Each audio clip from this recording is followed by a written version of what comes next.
Hey guys, welcome back. I'm Emma, and we are playing Dragon Age Inquisition. Last time we got to talk to Solus, get to know this area a little bit. And while we still have more to say to him, we're going to move on and explore some more because I don't want to run through all of that precious dialogue quite so fast. One caveat. It came to my attention that a Trump ad was run on my last video, and I want to apologize for that. I do not have control over which ads are run during my videos. YouTube and Google controls that. What I can do is turn off that general category of ads, and so I've turned off political ads entirely. I wish I had the ability to determine which ones I can and cannot play. I in no way support that individual or what he has been propagating, so I apologize. And hopefully we won't run across that bullshit in the future. So if something runs on my videos that you guys think I should know about, please do that. Please let me know, because I'll take care of it. Alright, now, on a more positive note, let's explore a little.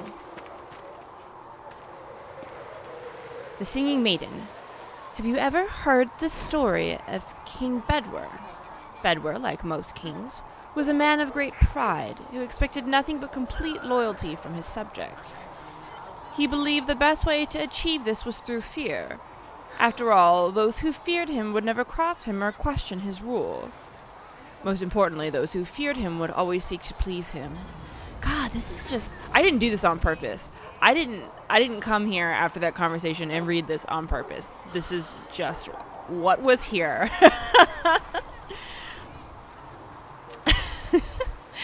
Bedwyr cultivated terror in his subordinates through the gleeful and unrestrained use of a contraption referred to as the maiden. The maiden was a hinged iron casket, so an iron maiden, effectively, as high and wide and deep as a man, with vicious spikes within, meant to pierce through the poor soul locked into it. Bedwyr's maiden was a prized possession and stood in a place of honor in his throne room, often with a screaming victim inside of it. Political rivals, suspected assassins, treasonous ministers, the maiden consumed them all. But as time passed, more people were given to the maiden for increasingly trivial offenses. The cook for oversalting the king's food, the page boy for dropping his sword. The maiden cast a pall over the kingdom, and its people prayed for deliverance from their cruel king. Then one day, a strange woman rode into the city. She called herself Ember, and was an emissary from a far-off land. Her leaders had heard, she said, of Bedwyr's wisdom and authority, and she sought the king's counsel. The thought that he had earned the adulation of brother kings across the sea made Bedwyr swell with pride, and he granted Ember an audience. They dined and danced, and through it all, Ember flattered and fawned on the king. At the end of the night, Ember asked to see the maiden, the infamous device that had given Bedwyr all his power. The king, giddy with praise, proudly presented Ember with the empty contraption. Ember looked at the maiden, sighed with disappointment, and said, "That does not look terrifying at all. I should have imagined the spikes to be much sharper." Bedwyr grew red at her comment and replied, "The spikes are sharp enough. Look at the blood that still clings to them." But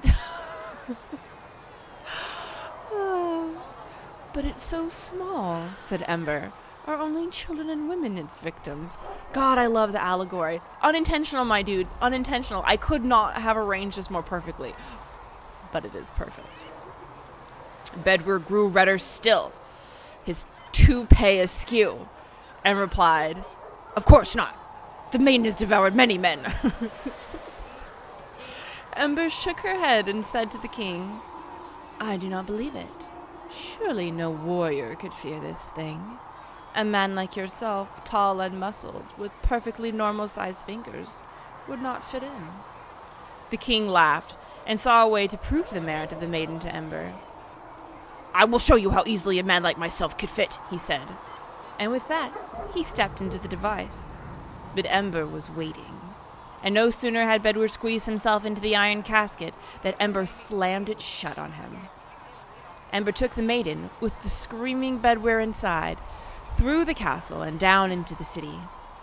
And the people, finally free from the king's tyranny, cheer and dance to the singing that echoed through the streets until Bedwyr was dead and it finally stopped.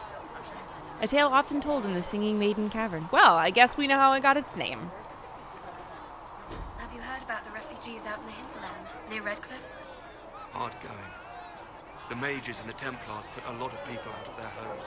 At least Mother Giselle is there to help. I'd think food and clothing would help more than prayers. Yep. That's another political argument we won't touch on. I was waiting to see if they had any dialogue that I needed to pay attention to.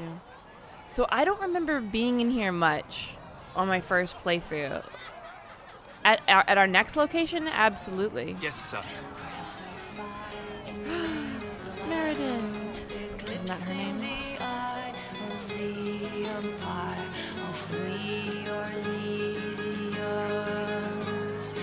Empress of fire, what season may come, we fight for the day you'll restore our heart and bring us to glory. I would love to sit here for forever. Also, is Empress of Fire an allusion to Ember, perhaps? Freedom from tyranny? Okay, a tale of the frostbacks. Even mountains had a heart once. When the world was young, Korth the Mountain Father kept his throne at the peak of Belenus, the mountain at the center of the world, from which he could see all the corners of the earth and sky. And he saw strong men become weak, brave men grow cowardly, and wise men turn foolish for love. But that happens.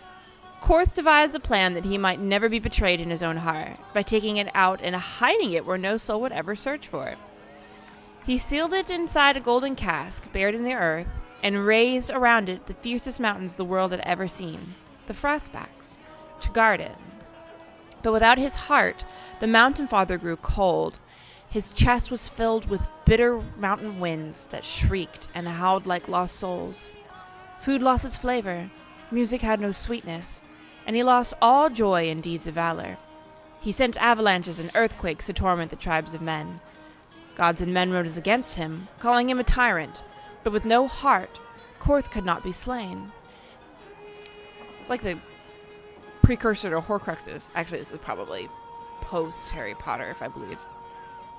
Soon there were no heroes left, either among gods or men, who would dare challenge Korth.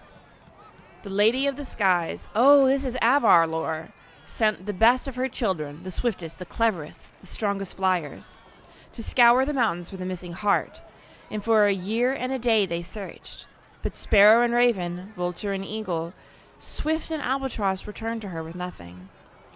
Then oh my god, I can't pronounce this. Ptarmigan spoke up and offered to find the god chief's heart. The other birds laughed, for the ptarmigan is a tiny bird, too humble to soar, which spends half its time hopping along the ground. The lady would not give the little creature her blessing, for the mountains were too fierce even for eagles, but the ptarmigan set out anyway. Poor little guy. The little bird traveled deep into the frostbacks. When she could not fly, she crawled. She hugged the ground and weathered the worst mountain winds, and so made her lonely way to the valley where the heart beat. With all the gods' terrible deeds, the heart was far too heavy for the tiny bird to carry. So she rolled it, little by little, out of the valley and down a cliff, and when the golden cask struck the earth, it shattered. The heart was full almost to bursting, and the pain of it roused the mountain god to come and see what had happened. When Korth neared his heart, it leapt back into his chest, and he was whole again. Then Hakon, Winter's Breath, bound Korth's chest with 3 bands of iron and 3 bands of ice, so it could never escape again. And all the remaining gods named the Ptarmigan, honored above even the loftiest eagles. The Ptarmigan, an Avar tale, from Ferelden Folklore and History by Sister Petrine, Chantry Scholar.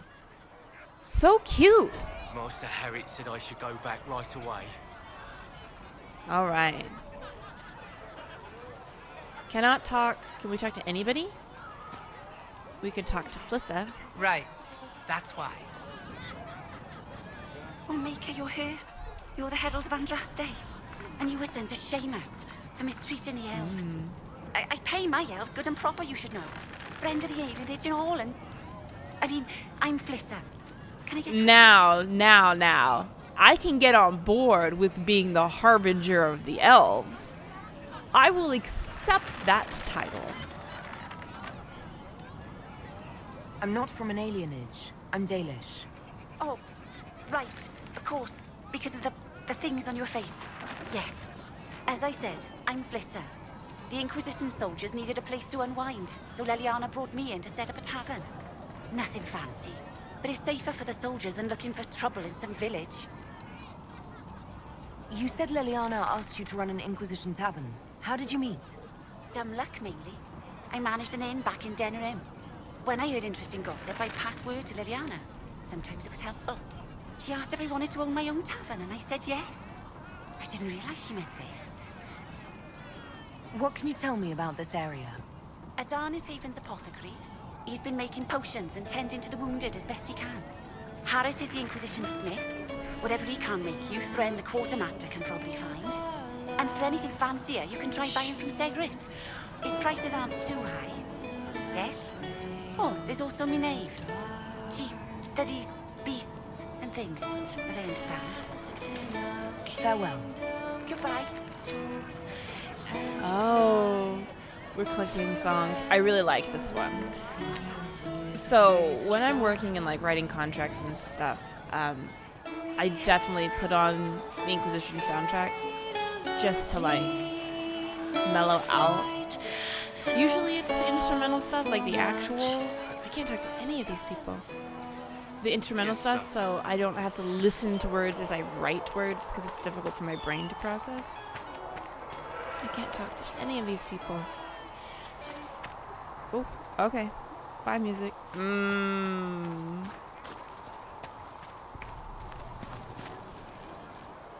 So, now that Cassandra's out of earshot, are you holding up all right? I mean, you go from being the most wanted criminal in Thedas to joining the armies of the faithful. Most people would have spread that out over more than one day.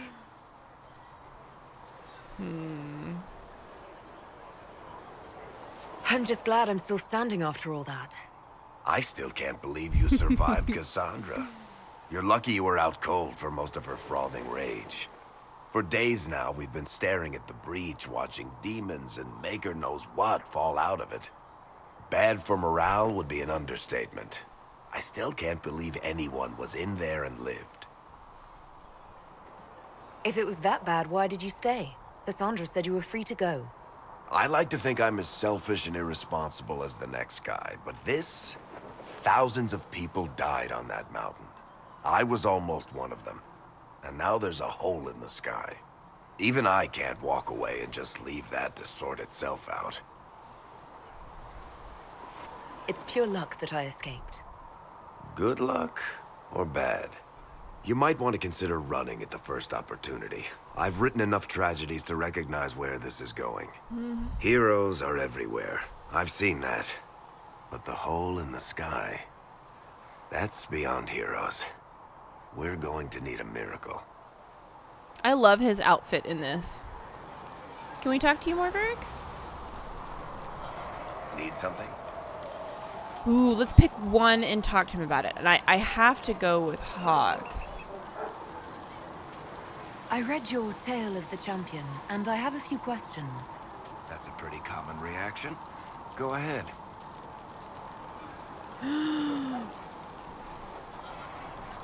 What happened to the mage who destroyed the Kirkwall Chantry? The book never said. He fled Kirkwall with the mages from the Circle. Stayed with them a while, but he had to move on. Somehow a lot of mages blamed him for making them live as fugitives. I don't know where he is now, and I don't want to. He's with Hawke.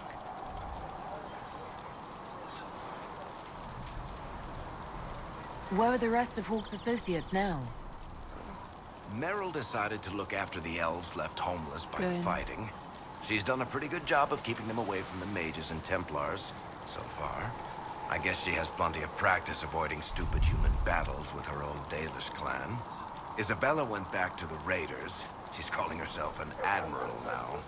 I don't know if she's actually in charge or just has a really big hat. Might be the same thing, honestly. Sebastian went back to Starkhaven. I'm sure he's boring all sorts of people. Sounds about right. Hawke's little brother was off on some warden business near the Anderfell's border last I knew. Emalynde is still guard captain. I'm pretty sure Kirkwall would fall into the sea if she quit her Sounds job. about right. And I'm sad that there is no news of Fenris.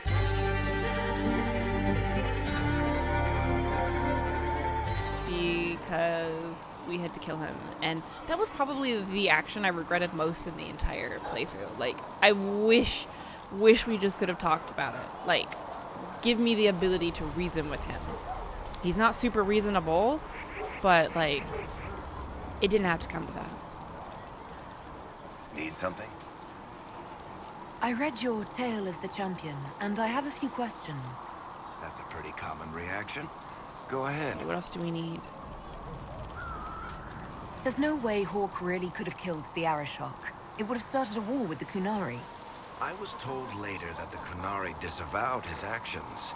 Apparently, the Arishok didn't get permission before he attacked Kirkwall, and the Qun didn't want another exalted march. When they finally sent a ship to haul the wrecked dreadnought away, they just said, "We will never speak of this again." As far as I can tell, that's the Qun's version of an apology. Oh, Ortino. In the book, you say that first Enchanter Orsino turned himself into a giant monster made of corpses. How? Why? Do I look like an expert on magical weirdness to you? Well, I can't tell you how. For the why, all I can say is he was desperate. Carry on. Oh, he probably didn't want to relive that, and that's why we got disapproval. So I know that we have more stuff to talk to him about as well, but like I said with Solus, I don't want to cycle through all the dialogue in one fell swoop, because then we don't have any for later. So instead of devouring our meals all at once, we're going to savor them.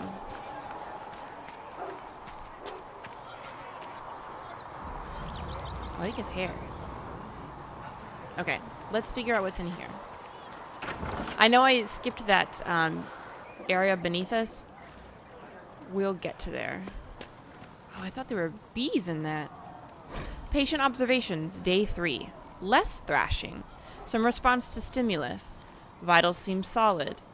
2 attempts so far by locals to break into the chantry to kill my patient. All this work to save her life, and will they just execute her? Will inform Lady Cassandra I expect her to wake before the morn.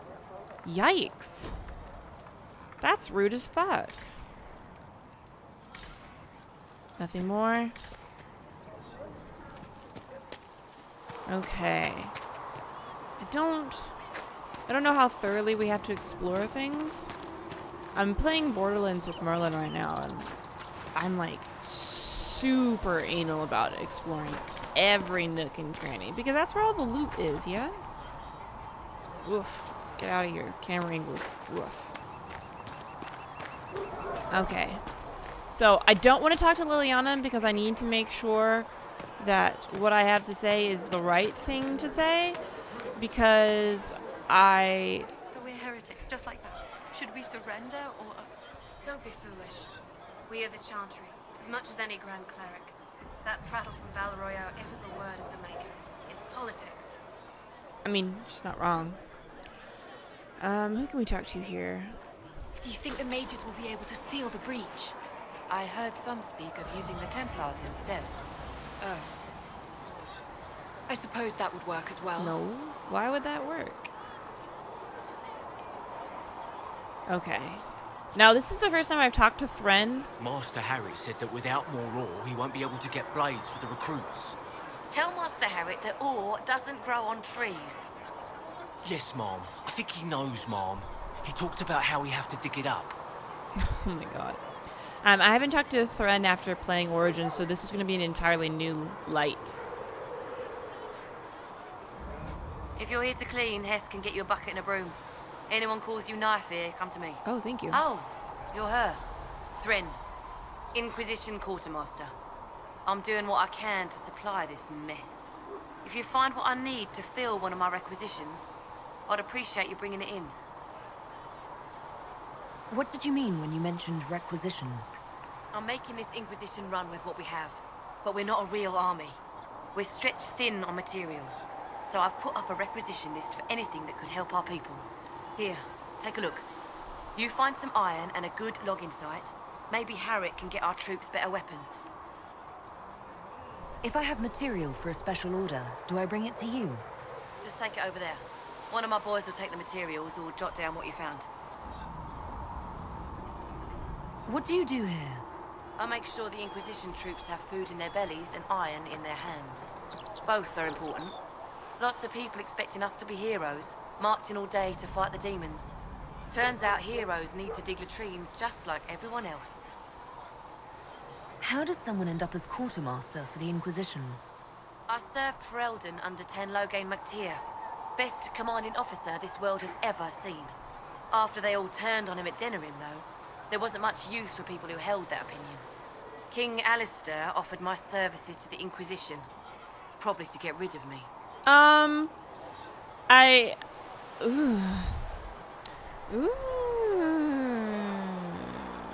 This is gonna get sticky. No wonder Alistair. Like, she seems nice. Like, she seems of a genuine sort. In a good way. Because you can also be genuine and shitty.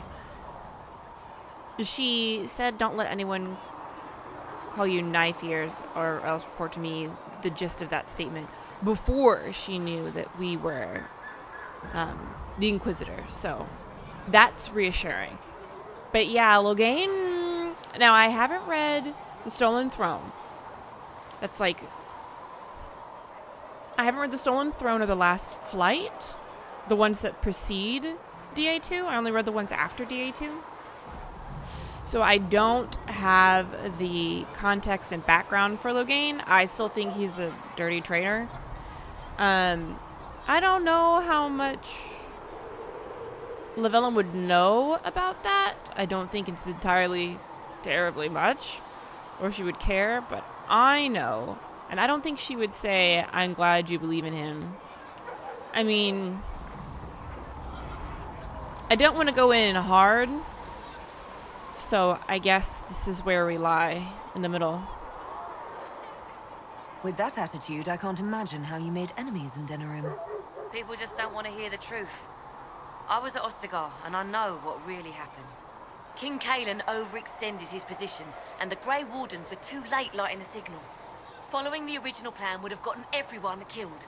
Ten Logain made the right decision. I apologize. Sister Liliana told me I shouldn't talk about this. Just forget it. I mean... Farewell.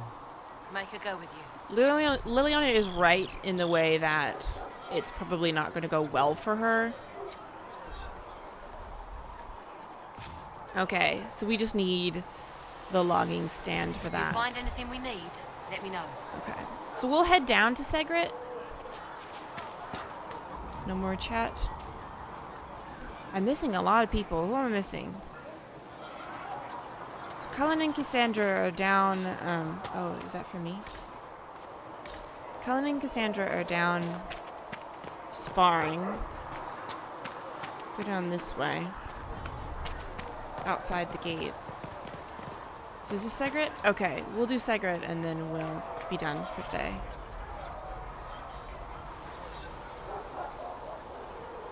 I'm absolutely... Oh, there we go. You're awake and out of Lady Cassandra's clutches. And I slipped that, young elven lass good coin to tell me when you came back to us. No matter, no matter. Segret, honored to meet you. Thank you for all you've done. Hopefully, we'll still do. What do you think I'll be doing exactly? Word's already spreading that if anyone could close that blighted thing in the sky, it's you. Anything you need is yours. For a reasonable price, of course. Supplies are a little tight, given the circumstances. What is with her face? She looks so angry. Oh, it looks so much prettier up close. Okay. She looks super fierce. I'm going to reset this. There we go.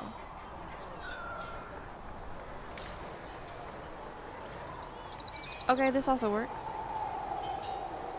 You must speak with most everyone here. How are people doing? Hope and fear in equal measure. No one really knows what it means when an Inquisition is called. Yet. I imagine it's no better for you. You've got my sympathies, for what it's worth. What kind of person stays to run a shop at a time like this? The kind with nowhere else to go.